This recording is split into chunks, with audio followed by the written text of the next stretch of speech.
क्या हाल चाल class 10th। आज मैं तुम सबको पढ़ाने वाला हूँ केमिस्ट्री का सबसे पहला chapter, metals and non metals. क्या है, इस चैप्टर को डिटेल में समझते हैं। अब देखो, इस चैप्टर की झलक तुमने क्लास 8th में ही देख ली होगी। अगर तुमने नहीं देखी, क्लास 8th में तुम थोड़े अपने मज़े कर रहे थे, तो भी मैं तुम्हें इस चैप्टर की बेसिक नॉलेज बता देता हूँ कि मेटल्स होते क्या हैं। देखो, अगर तुमने क्लास 8th नहीं पढ़ी है ना, तो क्लास 9th में तुमने थोड़ी बहुत तो पढ़ाई करी होगी यार। ऐसा तो है नहीं कि तुम पढ़े नहीं हो बिल्कुल। क्लास 9 में फेल होने के डर से सारे ही पढ़ते हैं। तो क्लास 9 में एक टेबल थी, पीरियोडिक टेबल। तो उस पीरियोडिक टेबल में आउटर मोस्ट सेल में जिसके पास है ना 1 2 3 इलेक्ट्रॉन्स हो, वैलेंस, उसको हम बोलते हैं मेटल्स। और समझ पा रहे हो ना, जिसमें +1 +2 +3 वैलेंसी हो, उसको हम बोलते हैं मेटल्स। और ऐसे ही कुछ ऐसे मेटल्स हो और जिसमें आउटर मोस्ट सेल में 7 6 5 इलेक्ट्रॉन्स हो, उसको हम बोलेंगे नॉन मेटल्स।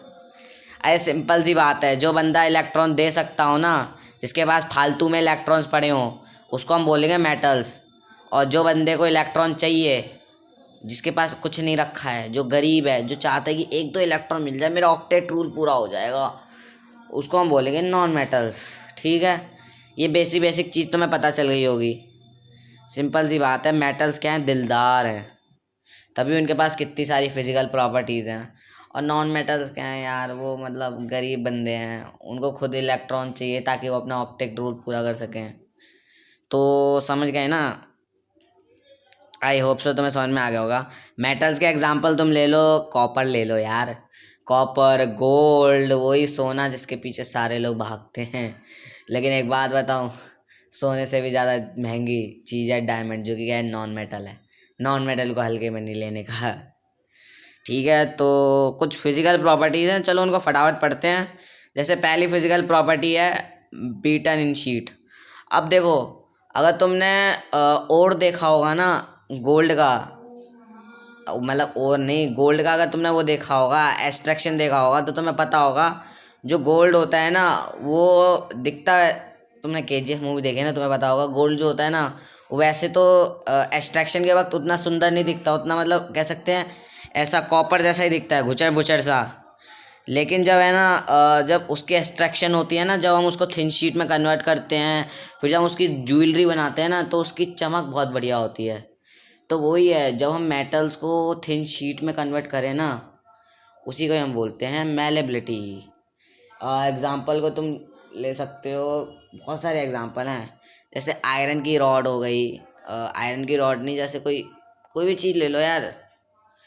जैसे आयरन की रॉड को जब तुम पीटते रहोगे ना, तुमने देखा होगा जो वो आयरन मैन का वो सीन नहीं देखा तुमने, जिसमें है ना वो अपनी केव में बैठ के सर पे मास्क लगा के कैसे हथौड़े से आयरन को है ना थिन शीट में कन्वर्ट करता है। MCU नहीं देखते क्या तुम?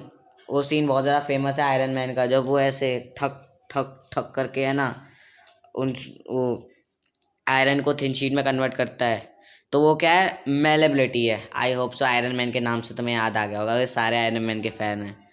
दूसरा डक्टिलिटी। अब देखो, हमारे घर में है ना वायर्स लगी होती हैं, और वायर्स कैसी होती है, मेटल्स की बनी होती है। तो मेटल्स तो तुम्हें पता है कैसे होते हैं, कुछ गुचर बुचर से होते हैं। तो वो वायर में कैसे कन्वर्ट हो जाते हैं, ये कन्वर्ट हो जाते हैं by the process of ductility. Ductility वो है जब हम किसी डक्टिलिटी वो प्रॉपर्टी है जब हम किसी मेटल को वायर की फॉर्म में कन्वर्ट कर लेते हैं।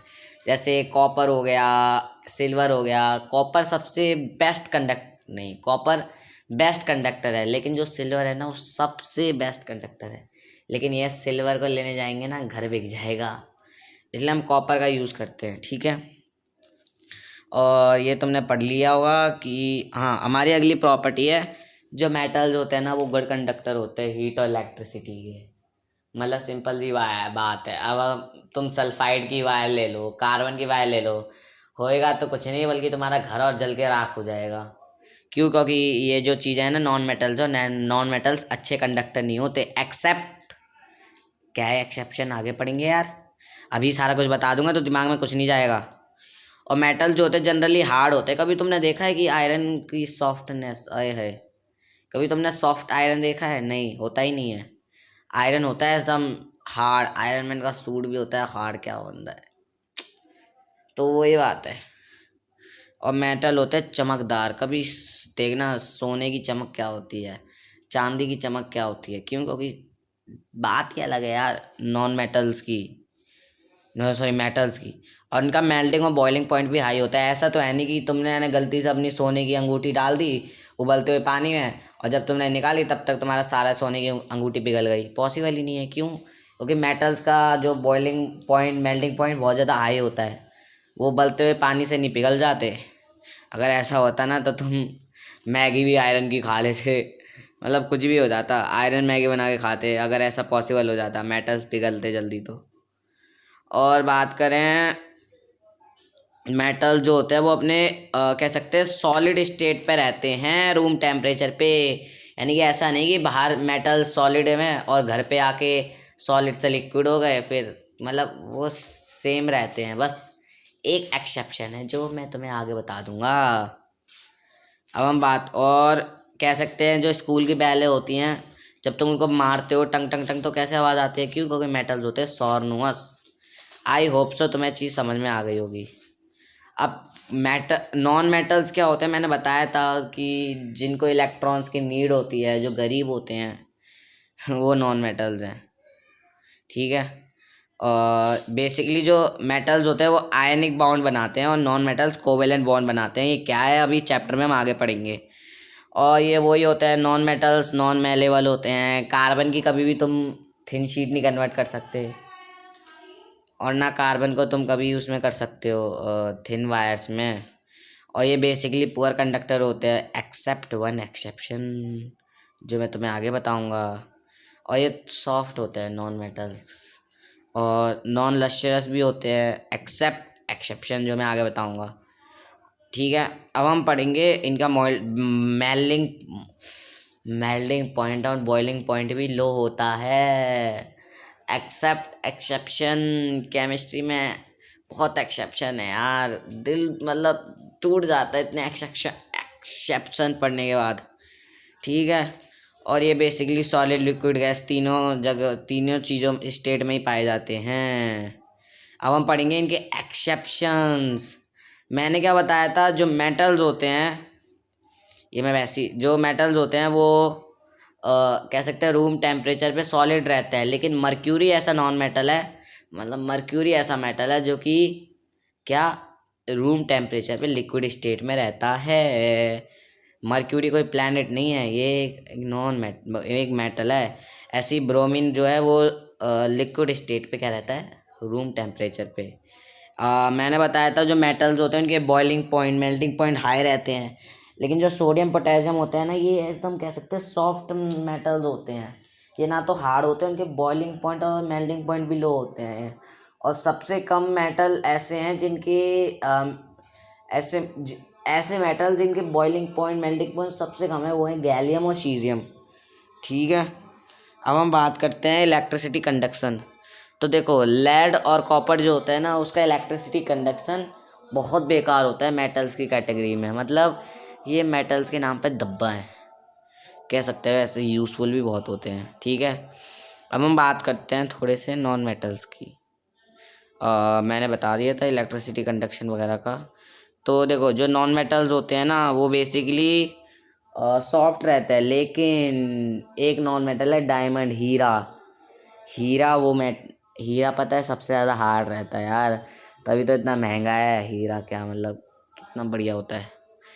ऐसे ही बैड कंडक्टर होते हैं बेसिकली नॉन मेटल्स। लेकिन एक्सेप्शन ग्रेफाइट। ग्रेफाइट एक नॉन मेटल है लेकिन वो गुड कंडक्टर होता है। ऐसे ही बात करें, लस्ट्रस नहीं होते नॉन मेटल्स, लेकिन जो आयोडीन होता है वो सबसे ज़्यादा चमकदार रहता है। ठीक है। और भी बहुत सारी चीज़ें हैं। मेल्टिंग पॉइंट बॉइलिंग पॉइंट लो रहता है पर डायमंड का सबसे ज़्यादा हाई रहता है, और ये सब मैंने बता ही दिया था। तो ये कुछ एक्सेप्शंस हैं जिनको पेपर में हमेशा पूछ लेता है सीबीएसई वाले चच्चा जी। तो तुम याद कर लेना इन एक्सेप्शंस को यार, क्योंकि इनको समझने का कोई तरीका नहीं है, लेकिन इसका ट्रिक मैं ज़रूर बनाऊंगा। तो ये हो गई फिजिकल प्रॉपर्टीज़। बात करें केमिकल प्रॉपर्टीज़ की, तो देखो जब हम किसी मेटल को ऑक्सीजन के साथ रिएक्ट कराते हैं ना, तो इसकी मेटल ऑक्साइड बनती है। जैसे हम कॉपर को ऑक्सीजन के साथ रिएक्ट करा रहे हैं तो इसकी कॉपर ऑक्साइड बनेगी। लेकिन ये जो मेटालिक ऑक्साइड होती है ना, वो एटमॉस्फेयर में बेसिक होती है। ठीक है, समझ पा रहे हो? अब देखो, मैं तुम्हें एक इम्पॉर्टेंट टर्म बताने वाला हूँ जो पेपर में वैसे तो नहीं आता, लेकिन बहुत बड़ा कॉन्सेप्ट वाला टॉपिक है और वो पेपर में आ सकता है, मेरे को ऐसा लग रहा है। देखो, पेपर में क्वेश्चन कैसे आएगा, जो कॉपर है वो, जब तुमने चैप्टर 2 तो पढ़ा है ना, अगर तुमने चैप्टर 2 पढ़ा होगा ना तो तुम्हें पता चल जाएगा ये कॉन्सेप्ट के बारे में। जो कॉपर है वो जब HCl के साथ रिएक्ट करता है ना, तो उसकी रिएक्शन नहीं होती। क्यों? क्योंकि कॉपर लेस रिएक्टिव है, तो वो HCl को डिस्प्लेस नहीं कर सकता, भले ही HCl एसिड ही क्यों ना हो। लेकिन जब है ना, हम कलर चेंज कर लेता हूँ यहाँ ताकि तुम्हें समझे। लेकिन जब हम कॉपर ऑक्साइड को रिएक्ट कराते हैं ना HCl के साथ, तो हमें क्या मिलता है? हमें मिल जाता है कॉपर क्लोराइड प्लस में वाटर। तो देखो, ऐसा क्यों है? पेपर में क्वेश्चन पूछ लेता है और ये बहुत कॉन्सेप्ट वाली बात है। देखो, अब मैं तुम्हें एक इम्पॉर्टेंट बात बताने वाला हूँ। देखो, जो कॉपर है ना वो एक मेटल है, इसलिए वो रिएक्टिविटी सीरीज में हाइड्रोजन से कह सकते हैं नीचे आता है, तो वो डिस्प्लेस नहीं कर पाएगा। लेकिन जब है ना कॉपर ऑक्साइड की बात करें ना, तो ये एक मेटल नहीं है, ये एक मेटल ऑक्साइड है। ये एक एलिमेंट नहीं है। कॉपर क्या था? एक एलिमेंट था। लेकिन जो कॉपर ऑक्साइड है एक कंपाउंड है। और तुम्हें पता है, जब कंपाउंड बनते हैं तो उनकी प्रॉपर्टीज भी एलिमेंट से अलग हो जाती है। और जो मेटल ऑक्साइड होते हैं ना, वो बेसिकली बेसिक होते हैं। और जब भी बेसिक और एसिड रिएक्ट करते हैं तो तुम्हें पता है क्या बनेगा? न्यूट्रलाइजेशन रिएक्शन होगी एट ऑब्वियसली। और हमें कह सकते हैं कि सॉल्ट एंड H2O मिलेगा। इसी के कारण कॉपर रिएक्ट नहीं करता। क्यों? क्योंकि वो रिएक्टिविटी सीरीज में नीचे है। लेकिन कॉपर ऑक्साइड रिएक्ट कर लेता है। क्यों? बिकॉज ऑफ, तुम्हें पता है, क्योंकि ये एक कंपाउंड है, और कंपाउंड जो होते हैं वो बेसिकली कह सकते हैं कि बेसिक होते हैं। मेटल ऑक्साइड, जो मेटलिक ऑक्साइड होते हैं बेसिक होते हैं। बेसिक और एसिड मिलकर न्यूट्रलाइजेशन रिएक्ट करेंगे। भले ही आगे Na2O, या भले ही आगे सोडियम Na2O, या फिर कह सकते हैं सिल्वर ऑक्साइड हो, या फिर कोई भी हो, भले वो magnesium oxide, calcium oxide, potassium oxide, कोई भी क्यों ना हो, अगर उनके सामने HCl आएगा तो उन्हें रिएक्ट करना पड़ेगा। ठीक है, अब देखो, हर मेटल्स अपनी अलग रिएक्शन दिखाते हैं ऑक्सीजन के साथ। जैसे जो सोडियम और पोटेशियम है ना, इनको तुम मान सकते हो ब्रह्मास्त्र का शिवा। क्योंकि ये जो होते हैं ना, ये जब रिएक्ट करते हैं ना तो ये अग्नि निकाल देते हैं। जैसे ब्रह्मास्त्र का शिवा नहीं निकालता अग्नि वगैरह, वैसे ही अग्नि निकाल देते हैं, हाँ, ऑक्सीजन के साथ। समझ गए? इसलिए हम इनको रखते हैं कैरोसिन में। ठीक है, और जो मैग्नीशियम, एल्यूमिनियम, ये जो होते हैं ना, ये जब जलते हैं ना तो अपनी प्रोटेक्टिव लेयर बना देते हैं। इसी के कारण हम एल्यूमिनियम को अपने घरों में यूज़ करते हैं। ऐसा बर्तन, एल्यूमिनियम के बर्तन देखे होंगे तुमने। क्यों? क्योंकि एल्यूमिनियम एक तो पहली बात गुड कंडक्टर है, और दूसरी बात ये जब जलता है तो अपनी प्रोटेक्टिव लेयर बना देता है, जिसके कारण फर्दर हीटिंग का इस पर कोई अफेक्ट नहीं पड़ता। ठीक है, और आयरन वगैरह का भी तुम्हें पता है कि आयरन की फीलिंग जलती हैं, वैसे आयरन का वो नहीं जलता कभी। और जब कॉपर जब रिएक्ट करता है ना ऑक्सीजन के साथ, तो वो कॉपर ऑक्साइड बनाता है। अब देखो, ये पॉइंट इंपॉर्टेंट है, क्योंकि कॉपर ऑक्साइड का कलर होता है ब्लैक। जब भी पेपर में ब्लैक ऑक्साइड दिख जाए ना, समझ जाना यहाँ पे कॉपर ऑक्साइड की बात हो रही है। ठीक है, पेपर में पूछ लेता है, CBSE चच्चा का फेवरेट है ये नाम। अरे पता है क्या, केमिस्ट्री में सिंपल टर्म्स को अलग अलग नाम दे दिया। जैसे तुम्हारा नाम घर पे कुछ और है, दोस्त तुम्हें हरामी बोलते हैं, टीचर तुम्हें वो छपरी बोलते हैं, तुम्हारे माँ बाप तुम्हें है ना बेरोजगार बोलते हैं, या फिर फालतू बोलते हैं। और इसके बाद भी तुम्हारा कोई दूसरा नाम होगा जो तुम्हारे माँ बाप ने तुम्हारे पैदा होने के वक्त रखा था। तो वही बात है, ऐसी ही केमिस्ट्री में हर वर्ड को है ना अलग अलग नाम दे देते हैं। ये मैंने खुद की बात तो नहीं करती, ज़्यादा ही डीप हो गया है। मतलब बहुत ज़्यादा ही मैंने बोल दिया खुद के बारे में। ठीक है।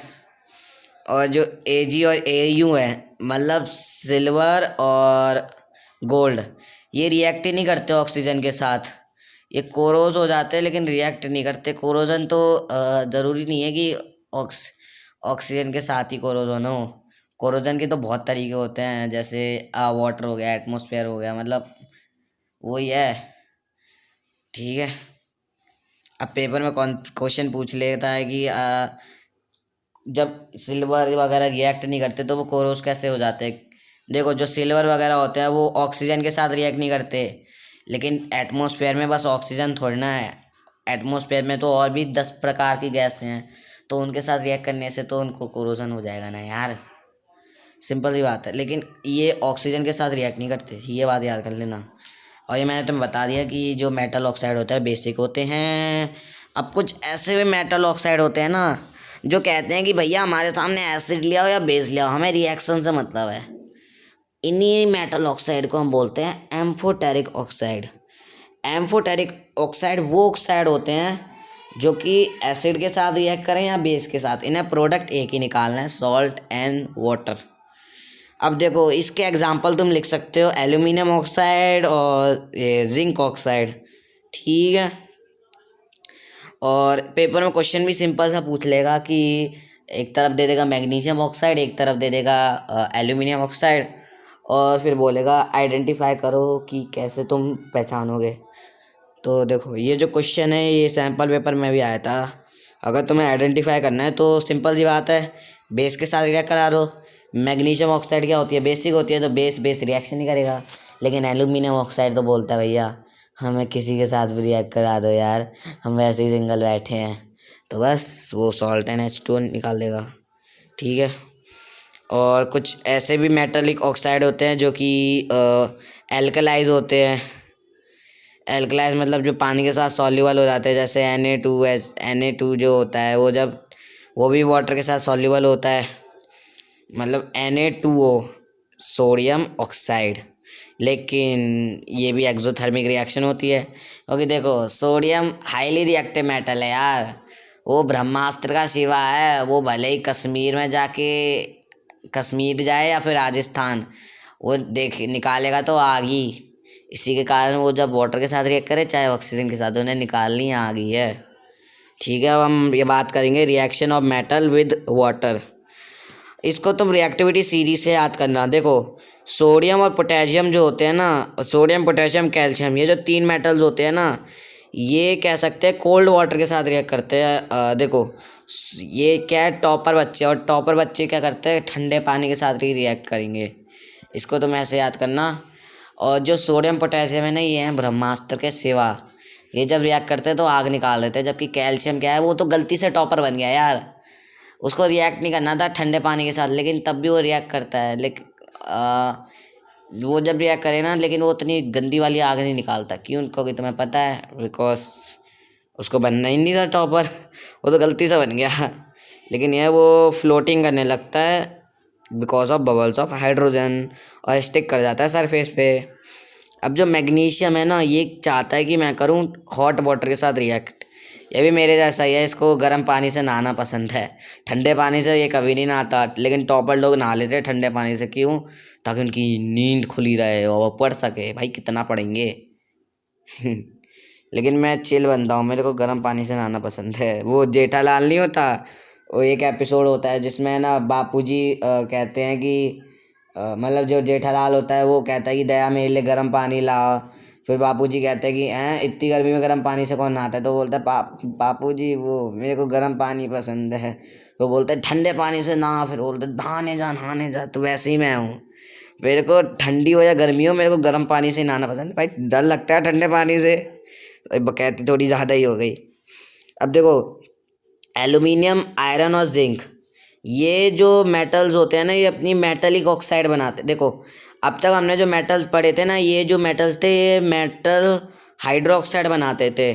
जैसे सोडियम रिएक्ट करता था तो वो सोडियम हाइड्रोक्साइड बनाता था और वो H2 गैस निकालता था। ऐसी जो कैल्शियम रिएक्ट करता था तो वो कैल्शियम हाइड्रोक्साइड बनाता था और कह सकते हैं कि H2 गैस निकालता था। लेकिन जब एल्यूमिनियम आयरन और जिंक रिएक्ट करते हैं ना, तो ये पता है क्या करते हैं, ये अपनी मेटलिक ऑक्साइड बना देते हैं और हाइड्रोजन गैस निकाल देते हैं। एल्यूमिनियम की रिएक्शन बता चुकी है, मैं हाइड्रोजन वो उसकी बता देता हूँ यार, किसकी, आयरन की भी।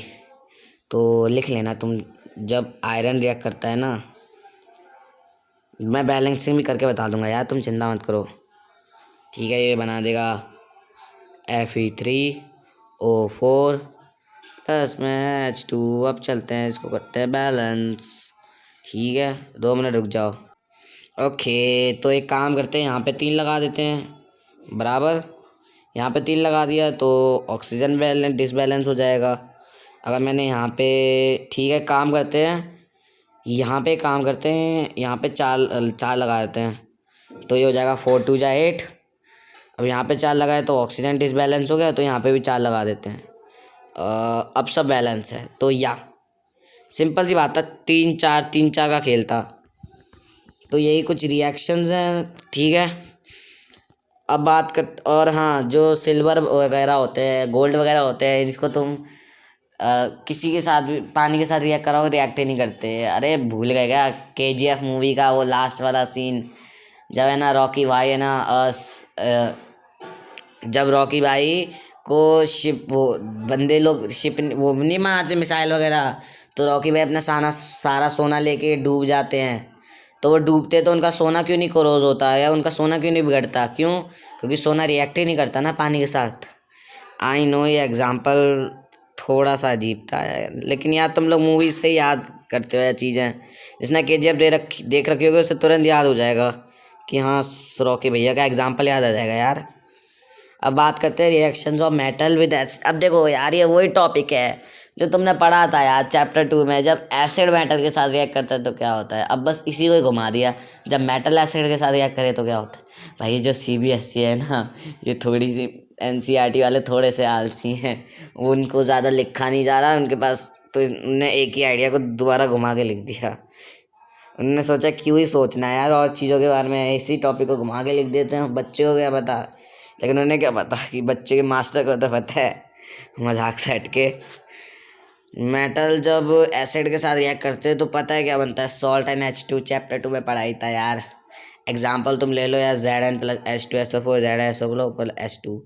लेकिन अभी तक हमने जितने भी एग्जाम्पल लिए हैं ना, उन सभी एग्जाम्पलों में हमने नाइट्रिक एसिड का नाम नहीं लिया यार। ऐसा क्यों है? नाइट्रिक एसिड के साथ क्यों इतनी दगाबाजी है? देखो भैया, जो नाइट्रिक एसिड होता है ना, ये एक स्ट्रॉन्ग एसिड होता है यार, ऑक्सीडाइजिंग एजेंट होता है। तो ये जब किसी मेटल के साथ रिएक्ट करता है ना, तो ये कह सकते हैं H2O रिलीज कर देता है। ये कह सकते हैं H2O रिलीज कर देता है, हाइड्रोजन को ऑक्सीडाइज कर देता है, ताकि ये खुश हो सके। अब देखो, ये थी अत्याचारी, ये रूल्स को तोड़ रहा था, ऐसे चीटिंग चलेगी।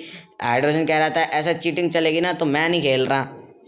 तो फिर वो क्या करता है, अपने बड़े भैया को बुला लेता है, मैग्नीशियम और मैग्नीश। ये जब आते हैं ना, तो ये नाइट्रिक एसिड से थोड़े ताकतवर हैं। नाइट्रिक एसिड अकेला है, सिंगल है, और ये डबल लोग थे, तो इनने पीट दिया नाइट्रिक एसिड को। तो नाइट्रिक एसिड ने फिर बोला ठीक है भैया, हम अपना ऑक्सीजन वापस ले लेते हैं।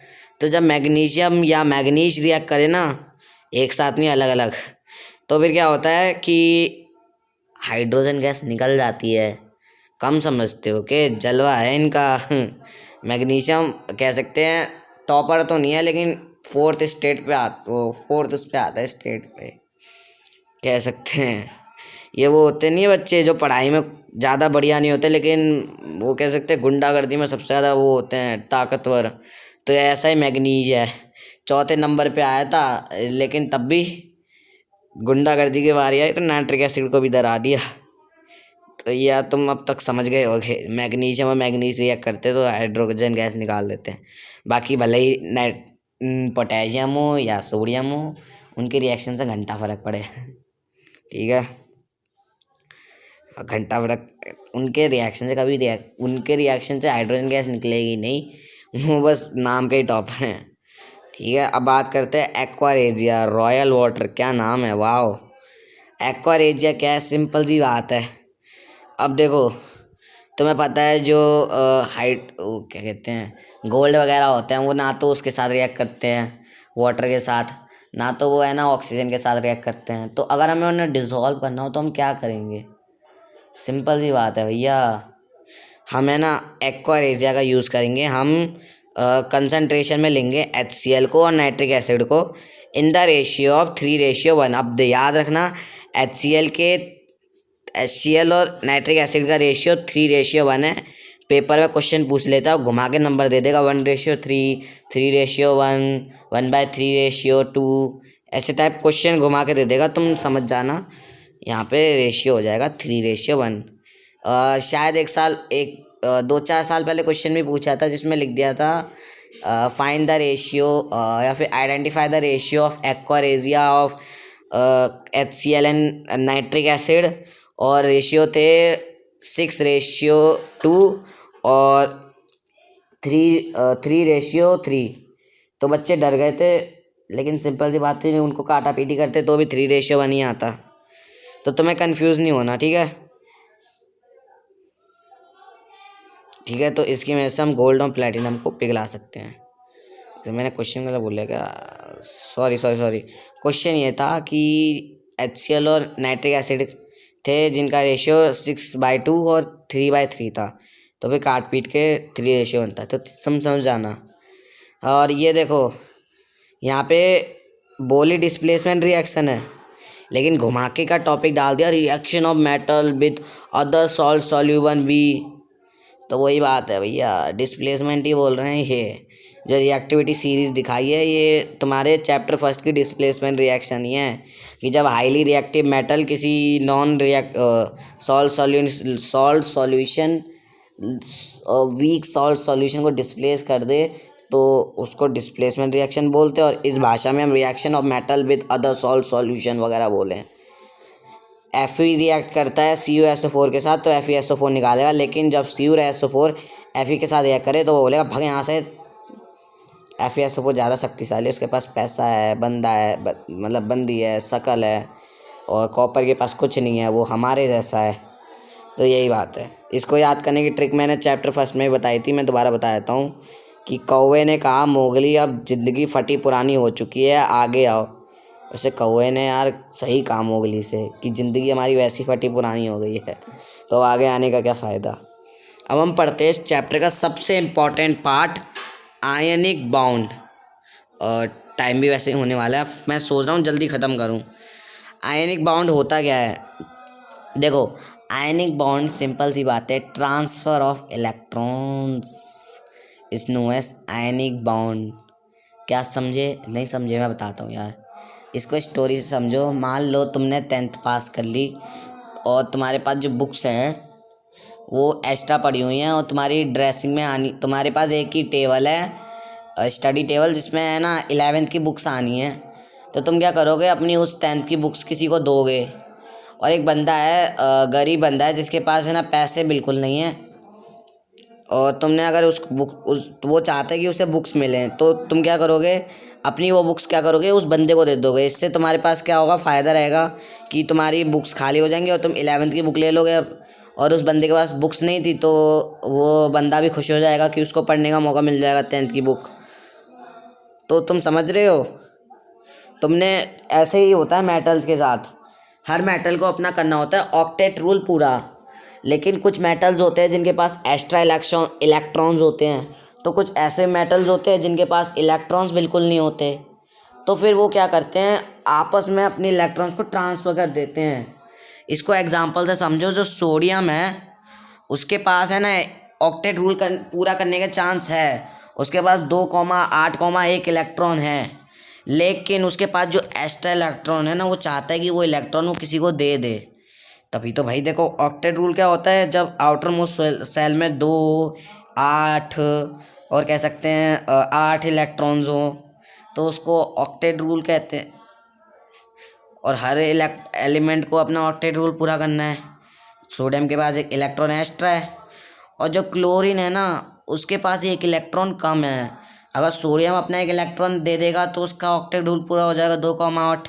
और अगर क्लोरीन को कोई एक इलेक्ट्रॉन दे दे मतलब सोडियम अपना एक इलेक्ट्रॉन किसी को दे दे और क्लोरीन को किसी एक का इलेक्ट्रॉन मिल जाए तो उसका भी ऑक्टेट रूल पूरा हो जाएगा। 2,8,7। ये क्या है? चद्दरें कैसी आवाज कर रही हैं यार? ये मेरा बेड बहुत ज़्यादा बेकार हो गया यार, बहुत भयंकर है। घिस घिस घिस कैसी आवाज़ें निकाल रहा है, छोड़ो। तो ये हो जाएगा ऑक्टेट रूल पूरा। तो इसी को ही बोलते हैं आयनिक बॉन्ड। ठीक है, फिर इससे उनके बीच एक स्ट्रांग दोस्ती हो जाएगी। जैसे तुमने उस बंदे की मदद करी ना, तो तुम्हारे बीच एक दोस्ती हो जाएगी। आगे जाके तुम्हें कहीं दिक्कत होगी ना, तो वो बंदा भी मदद करेगा। तो वो कहते नहीं है, तुम्हारे और उस बंदे के बीच, उस गरीब बंदे के बीच फ्रेंडशिप हो जाएगी। ऐसी सोडियम और क्लोरीन के बीच दोस्ती हो जाएगी और एक हमें मिलेगा देश का नमक NaCl। ठीक है, तो ऐसी मैग्नीशियम क्लोराइड के साथ भी है। ये तुम समझ सकते हो, मैग्नीशियम के पास 2 एक्स्ट्रा इलेक्ट्रॉन्स हैं, क्लोरीन के पास बस एक सिंगल है। तो वो क्या करेगा, अपने चचेरे भाई को ही बुला लेगा कि अच्छा तेरे पास भी एक कम इलेक्ट्रॉन है ना, हम दोनों के पास मिलके फिर हम दोनों मांगेंगे ना मैग्नीशियम से, तो फिर उसका भी ऑक्टेट रूल पूरा, हमारा भी पूरा, फिर हो जाएगी मज़े मज़े। ठीक है, तो ये कुछ तरीका है इनको बनाने का, समझ गए हो ना? ठीक है, तो यही बात है, इसी को बोलते हैं को आयनिक बॉन्ड। इसकी प्रॉपर्टी सिंपल सी बात है, इसकी प्रॉपर्टीज याद करने की ज़रूरत नहीं है, नमक को याद कर लो। अब तुम बताओ, नमक हार्ड होता है? हाँ हार्ड होता है वैसे। और जो नमक होता है वो इलेक्ट्रिसिटी को कंडक्ट कर सकता है?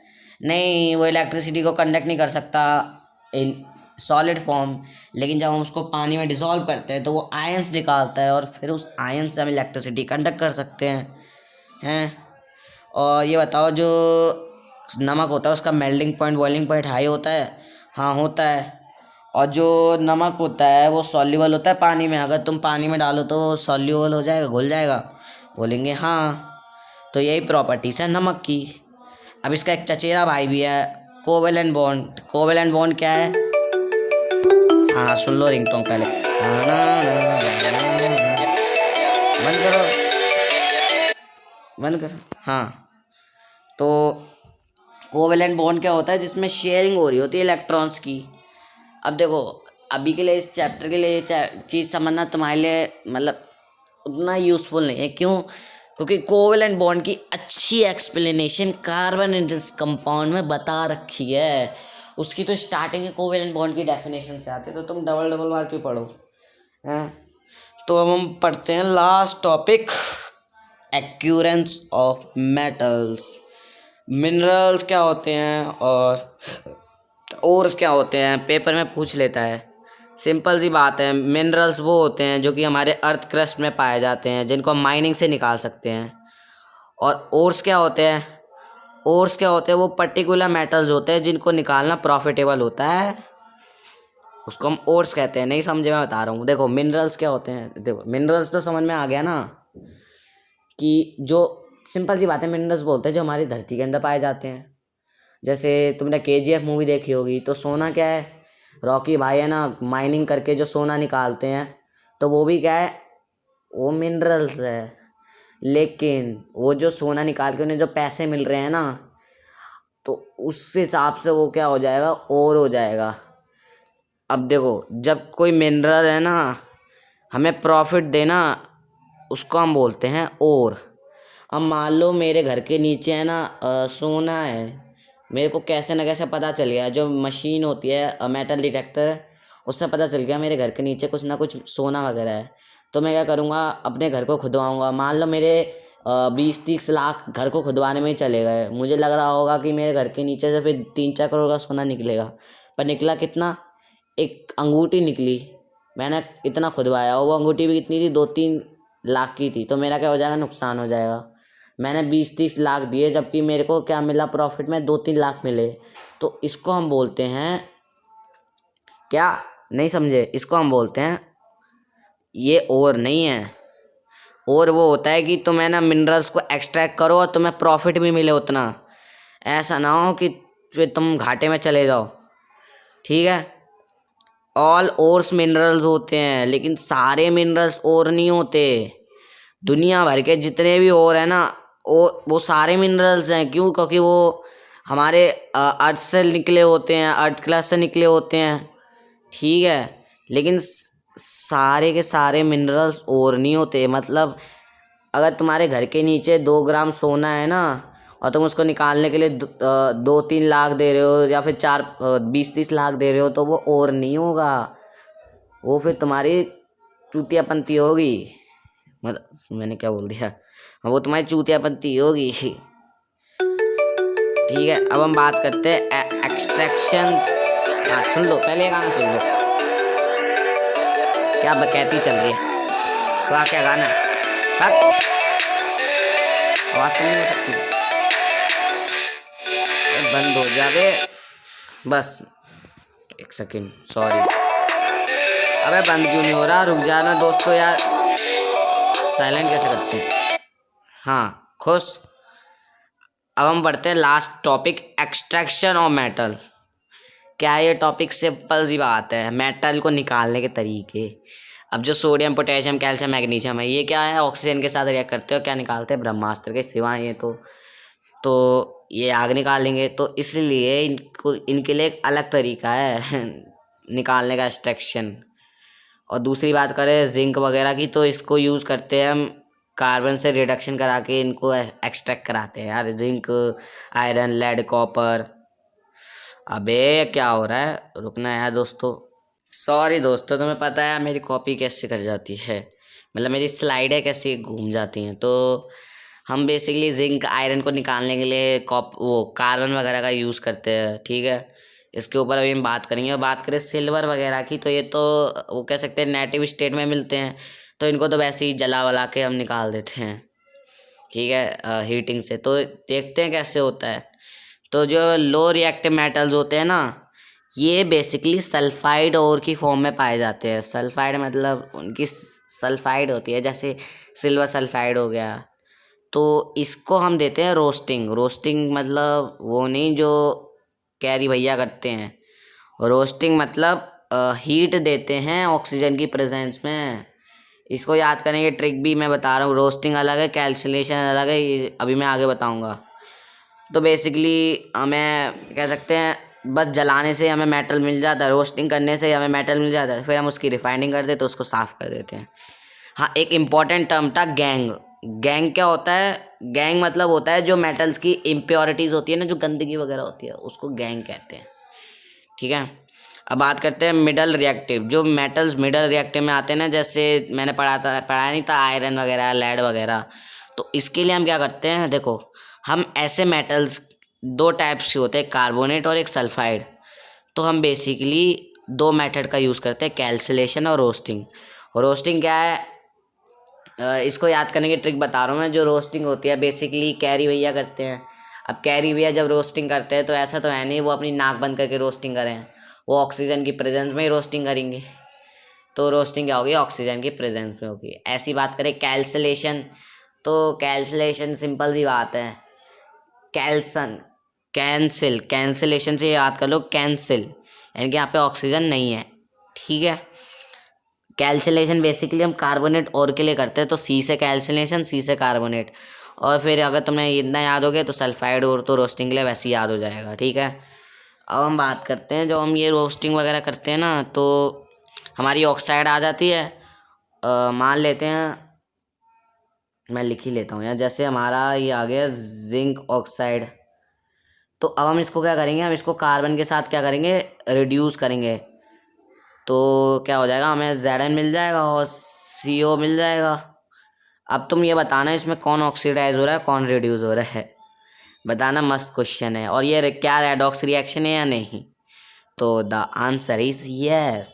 कैसे, जिंक के पास कुछ नहीं था, मतलब जिंक के पास ऑक्सीजन थी, तो कार्बन ने ऑक्सीजन ले ली, तो जिंक क्या हो गया, रिड्यूस हो गया।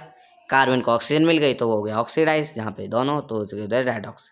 चैप्टर 1 भी रिकैप करा दिया मैंने थोड़ा सा, इतना तो मैं समझ में आ गया। अब बात करते हैं जो मेटल्स है फिर उसकी प्योरिफिकेशन करते हैं। अब देखो, जो हाईली रिएक्टिव मेटल्स होते हैं ना, वो कह सकते हैं कि हम इसको डायरेक्ट नहीं लेते, सोडियम वगैरह नहीं लेते हम, जैसे NaCl ले लिया, उनके मिक्सचर को लेते हैं हम।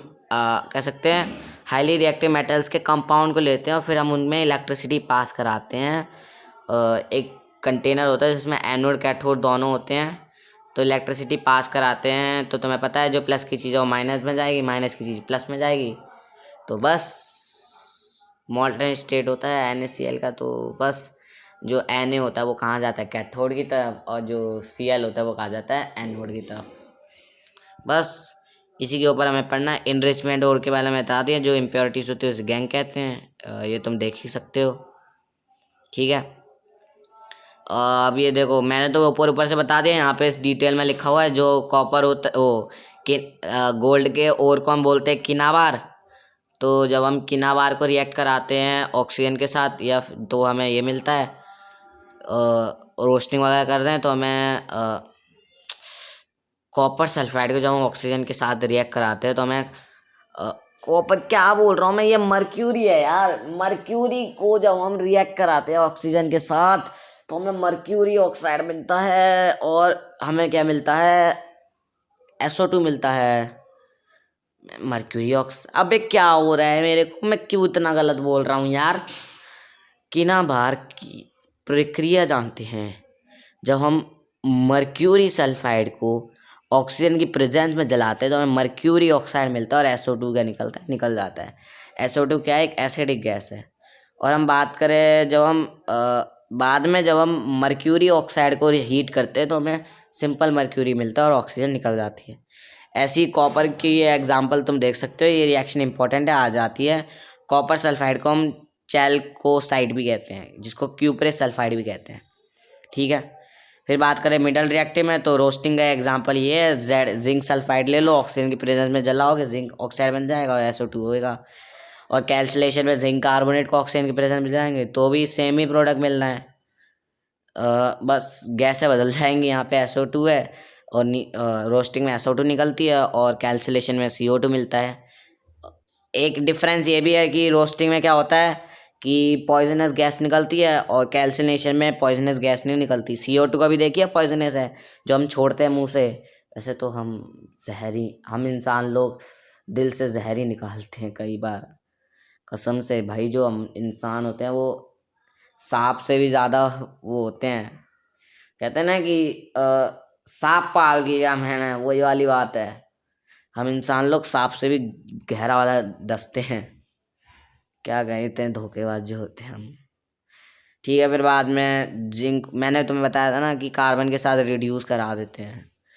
ऐसी कुछ रिएक्शन है। अब देखो, कई बार है ना हम डिस्प्लेसमेंट रिएक्शन का भी यूज़ कर लेते हैं ताकि हमें एक्सट्रैक्शन मिले। फॉर एग्जांपल तुम ये दोनों रिएक्शन को पढ़ लो। ये जो रिएक्शन है ना, ये होती है थर्माइट रिएक्शन, जिसमें हम क्या कर रहे हैं, ज्वाइनिंग कर रहे हैं रेल बेस की। जब हम Fe2O3 या फिर फेरिक, जो दूसरी वाली रिएक्शन है ना, ये इसको गांठ बांध के याद कर लो, ये थर्माइट रिएक्शन है। जब हम फेरिक सल्फाइड को ऑक्सीजन के साथ, वो एल्यूमिनियम के साथ रिएक्ट करते हैं तो हमें आयरन, वो Fe मिलता है, आयरन, और एल्यूमिनियम ऑक्साइड निकलता है, और हीट भी निकलती है। तो इसको हम बोलते हैं थर्माइट रिएक्शन। ई कट जाएगा शायद, ठीक है। ये डेफिनेशन है, पेपर में पूछ लेता what is thermite reaction, detail में एक्सप्लेन। ये जो रिएक्शन होती है वो एक्सोथर्मिक है, रेडॉक्स है, डिस्प्लेसमेंट है, और थर्माइट है, ठीक है। और जो टॉप रिएक्टिव है, तो इसके लिए मैंने तुम्हें बता दिया था कि इनका मॉल्टन स्टेट होता है, एनोड की तरफ किया जाता है, कैथोड की तरफ किया जाता है, और हमें मेटल मिल जाता है। और इनकी रिफाइनिंग भी हम ऐसे ही करते हैं। जो कॉपर है वो कैथोड की तरफ जाता है, जो इम्प्योरिटीज़ है वो एनोड की तरफ जम जाती है, ठीक है। और बस यही है। अब बात करते हैं कोरोजन। तो चैप्टर फर्स्ट में मैं पढ़ा था कोरोजन क्या है। जो मेटल्स होते हैं वो कोरोज हो जाते हैं, और इसी अभिक्रिया को हम प्यार से बोलते हैं कोरोजन, ठीक है। इसके एग्जाम्पल तुम पढ़ सकते हो, जो तुमने पढ़े भी हैं, और ये तुमने सब कुछ पढ़ा ही हुआ है। और इससे बचने के भी हम थोड़े बहुत मेथड वगैरह ढूंढते हैं, जैसे painting, oiling, greasing, galvanisation, annoying, और ये थोड़े बहुत एलो वगैरह का यूज़ करते हैं हम। एलोय मतलब 2 से 3 मेटल्स को जब हम मिक्स करते हैं नॉन मेटल्स के साथ, तो इसको एलो बोलते हैं, ठीक है। कुछ कुछ एलोज अच्छे भी होते हैं, जैसे स्टील जो है इसका कह सकते हैं बहुत ज़्यादा पावरफुल होता है, स्ट्रांग होता है, और ये बना होता है फेरस और कार्बन से। जो स्टेनलेस स्टील है वो बना होता है वो आयरन, क्रोमियम और निकल से। ऐसी जो एमलग्राम है वो मर्क्यूरी और किसी भी एलो के साथ होता है। ब्रास जो होता है वो कॉपर और जिंक से, ब्रोंज कॉपर और टिन से, और सोल्जर लेड और टिन से। ठीक है। जो 24 कैरेट गोल्ड होता है वो बहुत ज़्यादा सॉफ्ट होता है। हैंड जो उसका एलो होता है वो कह सकते हैं सिल्वर और कॉपर होता है। इसलिए हम बेसिकली 22 कैरेट ही यूज़ करते हैं। हम कभी भी परफेक्ट 24 कैरेट गोल्ड यूज़ नहीं करते। उसमें 1-2 कैरेट वो सिल्वर वगैरह भी मिला होता है ताकि हमारी ज्वेलरी ज़्यादा चल सके। तो अब हैंस ये चैप्टर इतना ही ख़त्म हो गया था। थोड़ा सा लंबा चैप्टर मैंने करा है क्योंकि डिटेल में समझाया था। तो मैं मिलता हूँ नेक्स्ट वीडियो में। बाय।